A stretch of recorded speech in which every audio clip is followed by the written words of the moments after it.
শুনে রেখে দাও, পৃথিবীর জমিনে সবথেকে শ্রেষ্ঠ জায়গা হলো আল্লাহ পাকের ঘর। জোরে বলেন সুবহানাল্লাহ। আবার জিজ্ঞাসা করলেন, ইয়া রাসূলুল্লাহ, পৃথিবীর জমিনে সবথেকে খারাপ জায়গা কোনটা? আল্লাহর নবী বললেন, আমার সাহাবারা শুনে রেখে দাও, সবথেকে খারাপ জায়গা হলো পৃথিবীর জমিনে বাজার। আজ আমাদের সবথেকে ভালো জায়গা হলো বাজার, আর সবথেকে খারাপ জায়গা হলো ঘর। হ্যাঁ না না? ওরে সর্বনাশ, ঘরে গেলে একেবারে ওরারকে ধরে, আর বাজারে গেলে মাল চুয়ার মতো ঘরে। হ্যাঁ না না? যত গন্ডগোল, যত মদ্দামি সব ঘরে গিয়ে বউয়ের কাছে দেখাবে। হ্যাঁ না না? বাজারে এলে মাল একেবারে চুয়ার মতো ঘরে। মুসলমান সাবধান হতে হবে, আর এমন করে ঘুমানো যাবে না। বিশ্ব নবী হাবিবুল্লাহ জনাবে মুহাম্মদুর রাসূলুল্লাহ, যে নবীর উম্মত বলে আমরা দাবি করি গো, যে নবীর উম্মত বলে দাবি করেছি, বিশ্ব নবী 1400 বছর আগের ঘটনা। আল্লাহর নবী মক্কা থেকে যখন মদিনায় চলে এলেন, মদিনার একদিনের ঘটনা। আল্লাহর নবী এই উম্মতকে কতটা ভালোবাসেন, এই উম্মতকে কতটা প্যার করেন। আজ আর মুসলমান কেন বুঝছো না? তোমার যে নবী, যে নবীর উম্মত বলে দাবি করো, সে নবী আজও তোমাকে ভোলে না। মদিনার জমিনে আল্লাহর নবীকে 3 দিন পর্যন্ত খুঁজে পাওয়া গেল না। চারিদিকে কান্নার রোল ছড়িয়ে গেল। সাহাবায়ে কেরামেরা কাঁদে, মদিনার বাচ্চারা কাঁদে, বয়স্করা কাঁদে, বৃদ্ধরা কাঁদে, জোয়ান যুবকেরা কাঁদে। চারিদিকে কান্নার আওয়াজ ভরে গেল। আল্লাহর নবী, বিশ্ব নবী কোন দিকায় খুঁজে পাওয়া যায় না। হযরত ওমর ঘোষণা করে দেয়, ওরে মদিনার মুনাফিকেরা, শুনে রেখে দাও, জেনে রেখে দাও, বিশ্ব নবী নবী মুহাম্মদুর রাসূলুল্লাহ সাল্লাল্লাহু আলাইহি ওয়াসাল্লাম কে যদি আজকে আমরা খোঁজ না পাই, মুনাফিকেরা শুনে রেখে দাও, তোমাদেরকে আর মদিনার জমিনে বাঁচিয়ে রাখবো না। মুনাফিকেরা অবাক, বলছে আমরা নবীকে কিছু করি নাই, জানি নাই কোথায় আছে। আল্লাহর নবী, বিশ্ব নবী, যারা হজে গিয়েছেন বা উমরা গিয়েছেন জানবেন, আল্লাহর নবী, বিশ্ব নবী মসজিদে নববী থেকে জামালে সালাত নামক একটা পাহাড় আছে, ঠিক মসজিদে নববীতে ঢোকার কিছুটা আগেই আল্লাহ পাক আমাকে ওই জায়গা ঘুরিয়ে এনেছে, তার মেহেরবানি। তো আল্লাহ পাকের নবী মসজিদে নববী থেকে জামালে সালাত হলো 3 থেকে 3.5 মাইল দূরত্ব। কতটা? 3 থেকে 3.5 মাইলের দূরত্ব।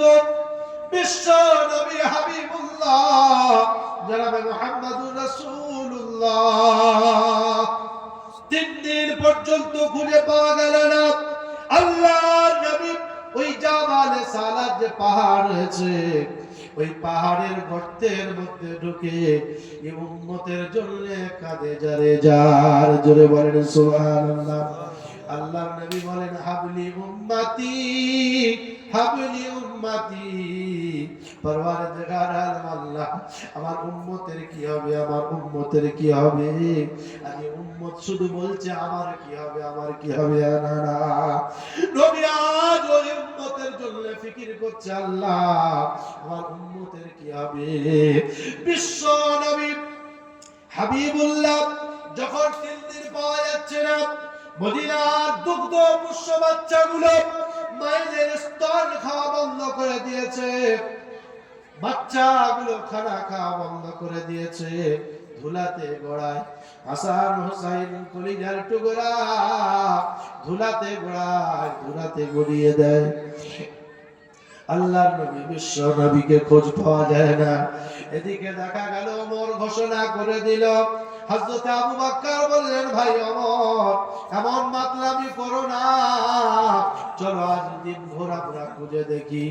ওমরকে সঙ্গে নিয়ে খুঁজতে চলেছেন, বেরিয়েছেন। খুঁজতে খুঁজতে এক পর্যায়ে যখন ওই জাবালে সালাত পাহাড়ের পদতলে যখন পৌঁছে গেলেন, ওখানে গিয়ে দেখতে পেলেন কয়েকটা রাখাল ওই পাহাড়ের পদতলে বসে তারা কান্না করে। এমন সময় আবু বকর জিজ্ঞাসা করেন, ওরে রাখালের দল, তোমরা কি আমার দয়ার রাসূলকে এই রাস্তা দিয়ে যেতে দেখেছো? রাখাল বলে, তোমার দয়ার রাসূলকে চিনি না, তবে এতটুকু কথা আমি বলতে পারি, আমরা বলতে পারি, আজ 3 দিন হয়ে গেল একটা মানুষ এই পাহাড়ের গুহার মধ্যে কান্না করে সেজদায় পড়ে। জোরে বলুন আল্লাহু আকবার। আল্লাহর নবী, বিশ্ব নবী 3 দিন ওই গুহার মধ্যে সেজদায় পড়ে আছে। সাহাবায়ে কেরাম, আবু বকর বললেন, ওমর, চলো আল্লাহর নবীর খোঁজ পেয়ে গেছি, আল্লাহর নবীর খোঁজ পেয়ে গেছি, চলো আর দেরি করো না। এমন সময় ওই রাখালগুলো বলছেন, এই পাহাড়ের গুহার মধ্যে এমন একজন মানুষ আছে যে শুধু অঝর নয়নে কাঁদে আর বলে, আপনি উম্মতি, ইয়া হাবলি উম্মতি। আমাদের এই পশুগুলো আজ 3 দিন হয়ে গেল, আমরা পশুগুলো বাড়িতে ফেরাতে পারি না। আজ 3টা দিন হয়ে গেল, এই পশুগুলো এই জায়গায় দাঁড়িয়ে আছে, এখান থেকে আর সরে না। ওই পাহাড়ের দিকে চেয়ে চেয়ে তাকিয়ে তাকিয়ে তারা কাঁদে। পশুর বাচ্চাগুলো দুগ্ধ পান করে না, মায়েদের স্তন পান করে না, সবাই এই দিকে তাকিয়ে কান্না করে। আবু বকর বলল, চলো আর দেরি করো না। উপরে উঠে গেছে, পাহাড়ের মধ্যে উঠে গেছে, উঠে দেখছেন আল্লাহর নবী ওই গুহার মধ্যে কান্না করে। আবু বকর বললেন, ইয়া রাসূলুল্লাহ, ইয়া হাবিবাল্লাহ, আমি আপনার সেই বাল্যবেলার বন্ধু আবু বকর এসেছি, আপনার সেই বাল্যবেলার বন্ধু আবু বকর আপনার কাছে এসেছি। ইয়া রাসূলুল্লাহ, আপনি মাথা তুলুন, আর জমিনে মাথা রাখবেন না। আল্লাহর নবী কোন প্রকার মাথা তুলছেন না। আবু বকর বললেন, ইয়া রাসূলুল্লাহ, আল্লাহ পাক আমি যেদিন থেকে ঈমান নিয়ে এসেছি, ওই দিন থেকে নিয়ে আজ পর্যন্ত আমার যতটা নেক বা সওয়াব আল্লাহ দিয়েছেন, আমি আপনার উম্মতের জন্য কুরবানি করে দিলাম। জোরে বলেন আল্লাহু আকবার। তারপরে এর বদৌলতে হলো আপনি মাথা তুলুন। হযরত আবু বকর বলছে, কোন আবু বকর? আল্লাহর নবী নিজের জবানে বলেছে, আবু বকরের একটা রাতের আমল এমন আছে যে রাতে আসমানে যতটুকু তারা আছে এর থেকে বেশি ওই এক রাতের আমল আল্লাহ পাক তার নামায় আমলে দিয়েছেন। জোরে বলেন। আবু বকর রাসূলের উম্মতের জন্য দিয়ে দিলেন। এমন সময় ওমর বললেন, আমি আর দেরি করি কেন? এমন সময় ওমর বলছেন, ইয়া রাসূলুল্লাহ, আমি 26 বছরের যুবক, টকবকে যুবক, সেদিনে তরবারি নিয়ে আপনার গর্দান কাটতে গিয়েছিলাম। ইয়া রাসূলুল্লাহ, ওই দিনে আপনার গর্দান কাটতে গিয়ে আমি আমার নিজের গর্দানটা আপনার পায়ের তলে দিয়েছি। জোরে বলেন সুবহানাল্লাহ। ইয়া রাসূলুল্লাহ, ওই দিন থেকে নিয়ে আজ পর্যন্ত আমি ওমরের নামায় আমার আল্লাহ যত নেক বা সওয়াব দিয়েছেন আমি আপনার উম্মতের জন্য দান করে দিলাম। জোরে বলেন সুবহানাল্লাহ। কোন ওমরের কথা বলছি? যে ওমর রাস্তা দিয়ে গেলে শয়তান 40 দিন যেত না। হ্যাঁ না না, শুধু ওমর নয়, কথা ছিল ঈমানওয়ালা যে রাস্তায় যাবে শয়তান 40 দিন যাবে না। আজ আমরা যে রাস্তায় যাই শয়তান তো যায় না, ঠিক আছে, কিন্তু বলে আমার থেকে আরো এক গাট বাড়া গিয়েছে, আমার আর যাওয়ার লাগবে না। এজন্য বাবাজি আমার ভাইয়েরা, আল্লাহর নবী তারপরেও কোন রকম ভাবে মাথা তুলছেন না। সিজদায় পড়ে একই শব্দ, আমার উম্মতের কি হবে, আমার উম্মতের কি হবে। আল্লাহর নবী সাহাবা আবু বকর বললেন, ওমর সম্ভব নয়, চলো। ফাতেমা ছাড়া আল্লাহর নবীকে কেউ তুলতে পারবে না, চলো। দৌড় দিতে শুরু করেছেন। দৌড়াতে দৌড়াতে ঠিক মসজিদে নববীর একেবারে বাম দিকে অবস্থিত হযরতে ফাতেমার ঘর, হযরতে আলীর ঘর। দৌড়ে দৌড়ে যখন এসে ঘরের দরওয়াজার কাছে দাঁড়িয়েছে, এমন সময় হযরতে আলী ঘর থেকে বেরোতে যাবে। বললেন, ভাই আলী, আল্লাহর নবী জাবালে সালাত পাহাড়ের মধ্যে গুহার মধ্যে আছে। আল্লাহর নবীর কথা শুনে হযরত আলী অঝর নয়নে কাঁদতে শুরু করেছে। আবু বকর কাঁদে, ওমর কাঁদে। মুসলমান নবীর অবস্থা দেখেন, উম্মতের ফিকির করতে গিয়ে 3টা দিন না খাওয়া অবস্থায় গুহার মধ্যে অবস্থিত। সাহাবায়ে কেরাম এত ডেক দেওয়ার পরেও নবী মাথা তুলছেন না। কত ভালোবাসেন উম্মতকে, ওই নবীর ঘটনা শুনে যান। বাবাজি আমার ভাইরা, সোনার চাঁদ বন্ধুরা আমার, জ্ঞানী গুণী শুধু মানুষেরা, আল্লাহ ওয়ালা বাবাজিরা, সোনামণি মায়েরা, বোনেরা, হযরত আলী কাঁদেন, ওমর কাঁদে, আবু বকর কাঁদে। এমন অবস্থায় ভিতর থেকে ফাতিমা দেখলেন আলী কাঁদে, আবু বকর কাঁদে, ওমর কাঁদে। ভিতর থেকে আওয়াজ দিয়েছে, আলী, আমার এতিম বাবাকে মুনাফিকেরা কতল করে দিয়েছে। আমার এতিম বাবাকে, বাপ আর মা হারা বাবাকে মদিনার মুনাফিকেরা কি কতল করে দিয়েছে। আমার বাবার লাশটা কোথায় বলো। এমন সময় আলী বলেন, ফাতেমা, না না না, আল্লাহর নবীকে মুনাফিকেরা কতল করে না। ফাতেমা জিজ্ঞাসা করে, তাহলে আমার আব্বা কোথায় বলো। আলী বলছেন, ওই জাবালে সালাত, যে পাহাড়ের পদদেশে আজও 4টে ছোট ছোট মসজিদ বিরাজমান। যত হাজী বা উমরায় গিয়েছেন জানবেন, ঠিক আল্লাহর নবীর রওজার দিকে যাওয়ার পথে পাহাড়ের উপর থেকে ডান সাইডে পড়ে, দেখে আসার সময় বাম দিকে পড়ে, ওই 4টে ছোট ছোট মসজিদ রয়েছে।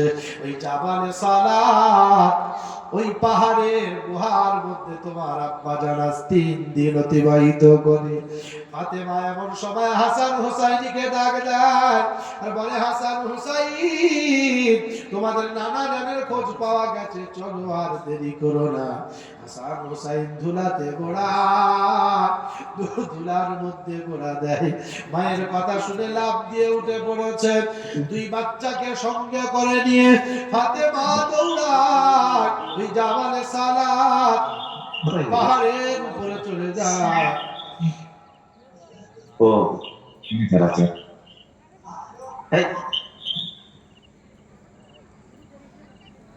পাহাড়ের কাছে যখন চলে যান, আল্লাহর নবীর বেটি ফাতেমা,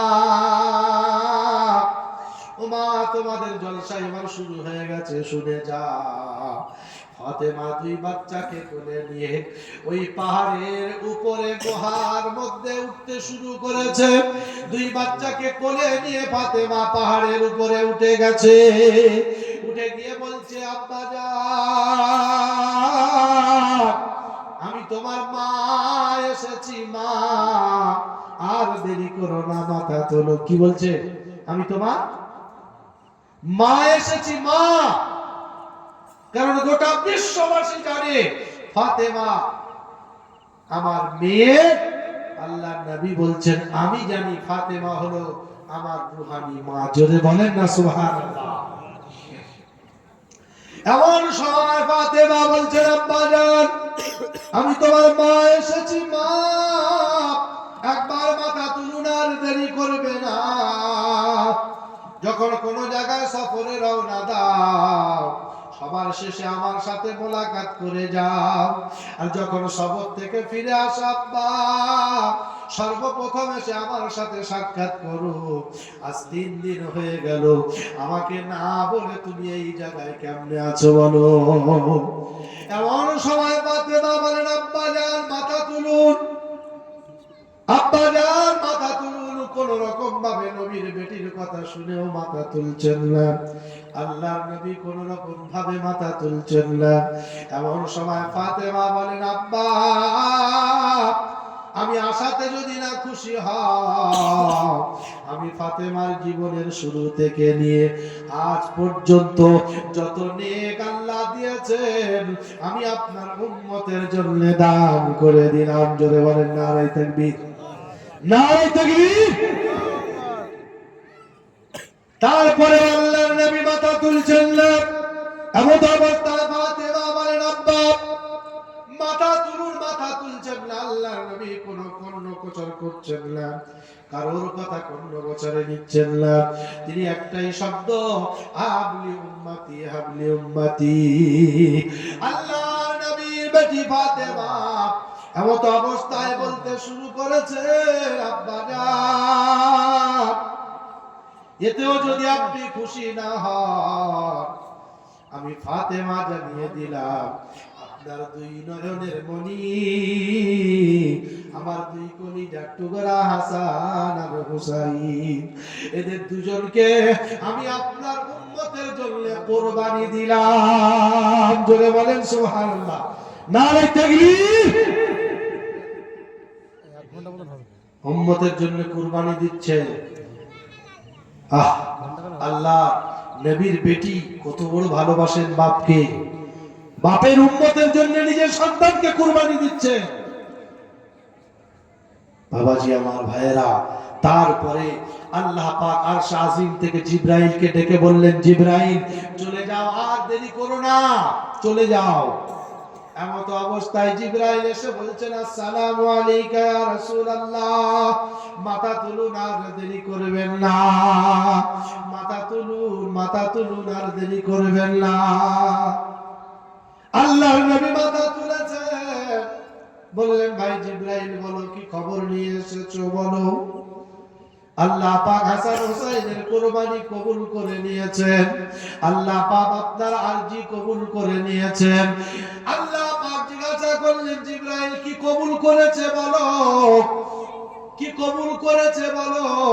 এমন সময় জিবরাইল বললেন, ইয়া রাসূলুল্লাহ আপনার উম্মত জাহান্নামে যাওয়ার আগে আপনাকে দেখানোর পরে আল্লাহ জাহান্নামে দেবেন। জোরে বলেন সুবহানাল্লাহ। আল্লাহর নবী বললেন, জিবরাইল এতেও আমি খুশি না, আমাকে দেখিয়ে আমার উম্মতকে জাহান্নামে দেবে এতে আমি খুশি না। আবার যাও। আল্লাহ পাক জিবরাইল কাছে চলে গেলেন। জিবরাইল আল্লাহর কাছে গিয়ে বললেন, রব্বি আল্লাহ আবার আপনার হাবিব পাঠিয়েছেন। এমন অবস্থায় জিবরাইল এসে বললেন, ইয়া রাসূলুল্লাহ আল্লাহ পাক বলেছেন কিয়ামতের দিনে, মুসিবতের দিনেতে আপনার গুনাহগার উম্মতকে আল্লাহ আপনার একজন উম্মতকেও জাহান্নামে দেবেন না। জোরে বলেন নারায়ে তাকবীর, নারায়ে তাকবীর। বাবাজি আমার ভাইয়েরা, সোনাচ্চার বন্ধুরা, আমার জ্ঞানী গুণী সুধী মানুষেরা, আপনার একজন উম্মতকেও জাহান্নামে দেবেন না। এখান থেকে আমাদের শিক্ষা নিতে হবে যে মুসলমানের ঘরে জন্ম নিলে মুসলমান হবে তা কিন্তু না, না না। জোরে বলেন। আব্দুল জব্বার, আব্দুল করিম, আব্দুল সত্তার, আব্দুল রহিম, আব্দুল খালেক নাম হলে কিন্তু মুসলমান হবে না, না না। হবে? কথা বলেন। মুসলমান নাম হলে হবে না। আজ গোটা বিশ্বে দেখা যাচ্ছে আধার কার্ডে মুসলমান, ভোটার কার্ডে মুসলমান, আরো যা কার্ড আছে সব মুসলমান, কিন্তু কাজ করে একেবারে পাক্কা বেঈমান। না না, নাম হলো ঈমান আলী, এক ওয়াক্ত নামাজ কিন্তু পড়ে না, আছে না নাই? নাম আছে রহমাতুল্লাহ। ওর মতো পাক্কা সুদখোর আর পৃথিবীতে একজন না না না, নাম থাকলে কিন্তু হবে না, কাজে দেখাতে হবে, তারপরে উম্মত বলে পরিচয় পাবে। যদি বলেন সুবহানাল্লাহ। বাবাজি আমার ভাইরা, সোনার চাঁদ বন্ধুরা, আমার জ্ঞানী গুণী সুধী মানুষেরা, যে নবী নিজের উম্মতের জন্য এত ভালোবেসে 3 দিন না খেয়ে থাকতে পারে, সেই উম্মত আমরা হয়েছি। হ্যাঁ না না, আজও সেই নবীর মহব্বত কতটুকু আছে বলো? নবীর মহব্বত দিলে কতটুকু আছে বলো? বললে হুজুর এত মহব্বত বলে বোঝাতে পারবো না, কিন্তু যখন মুয়াজ্জিন ডাকে একবারের জন্য মসজিদে যাই না। হ্যাঁ না না, এজন্য আল্লাহ বলছেন যতদিন হবি না তোরা মুমিনা, পৃথিবীর জমিনে তোরা শান্তি খুঁজে পাবি না। সত্যিকারের মুসলমান তো তারা, মসজিদে আজান দিলে পালিয়ে যাবে যারা। হ্যাঁ না না, সব আছে কিন্তু মনে শান্তি খুঁজে পাচ্ছে না। টুকটুকে বিবি হেসে কথা বলে না, দুলা ভাই এলে মানে এমন গল্প করে কলিজা চলে যাচ্ছে, কাউকে বলতে কিন্তু পাচ্ছে না। না না, আজ দেখো যত দেখবে শুধু বিয়েওয়ালা মেয়ে বউরা পালিয়ে যাচ্ছে, নিয়ম মেয়েরা যাচ্ছে না। না না, বিয়েওয়ালা ভাবিরা চলে যাচ্ছে, ইয়ংরা যাচ্ছে না। কারণ কি মাল শুধু জায়গা কাগজে কলমে আছে, রেকর্ডে কিন্তু না। কাগজে থাকলে বন্ধু হবে না, দখলে নিতে হবে, নইলে কিন্তু পাবে না। জন্য দখলে নেওয়ার জন্য রাজি আছি ইনশাআল্লাহ। হাত তুলে দেখিয়ে দেন ঠান্ডার সময়, ইনশাআল্লাহ আল্লাহকে দেখিয়ে দেন নারে তাকবীর, নারে তাকবীর। দখল নেব সবাই ইনশাআল্লাহ। আল্লাহ কবুল করুক, আল্লাহ কবুল করুক। এজন্য বাবাজি আমার ভাইরা, এজন্য দখল নেওয়ার জন্য আল্লাহর নবী বলেছেন আদ-দুনিয়াউ মাযরাতুল আখিরাহ, দুনিয়াটা হলো জান্নাতের খেতিবাড়ি। সুবহানাল্লাহ, আগে থেকে মুখস্থ তো বাবাজি আমার ভাইদের। হ্যাঁ, তো এই খেতিবাড়ি থেকে চাষ করতে হবে। হ্যাঁ না না, চাষ করতে হবে। হ্যাঁ না না, জি, তার জন্য এই চাষ হওয়ার জন্য বাগানের প্রয়োজন আছে। হ্যাঁ না না, কথা বলেন। বাগান আগে লাগবে তো তারপর ফসল দেবেন। তো বাগান তৈরি করার জন্য, আল্লাহর ঘর বানানোর জন্য যেখান থেকে ফসল তৈরি হবে সেই জায়গাটা আগে দরকার। হ্যাঁ না না, এই ঘর বানানোর জন্য একজন বান্দা দেখি আল্লাহর রাস্তায় 5,000 টাকা বলি ইনশাআল্লাহ। হ্যাঁ, নবীর উম্মত বলে আমরা দাবি করি, দেখি নবীর দ্বীন বাঁচানোর জন্য যেখান থেকে দ্বীন শিক্ষা হবে, যেখান থেকে দ্বীন আমার আপনার বাচ্চার মধ্যে আসবে, যে দ্বীন পেয়ে আমি আপনি ধন্য হব, বলি আল্লাহর রাস্তায় 5,000 টাকা একজন, আলহামদুলিল্লাহ 10,000, আলহামদুলিল্লাহ, নারে তাকবীর, নারে তাকবীর। আরে টাকা না দেন তাকবীর তো দেন, নারে তাকবীর, নারে তাকবীর। দেখো 5 চেয়েছি 10 এসে গেছে। হ্যাঁ, কি নাম? রফিকুল, রফিকুল আলী নামে বন্ধু এই গ্রাম।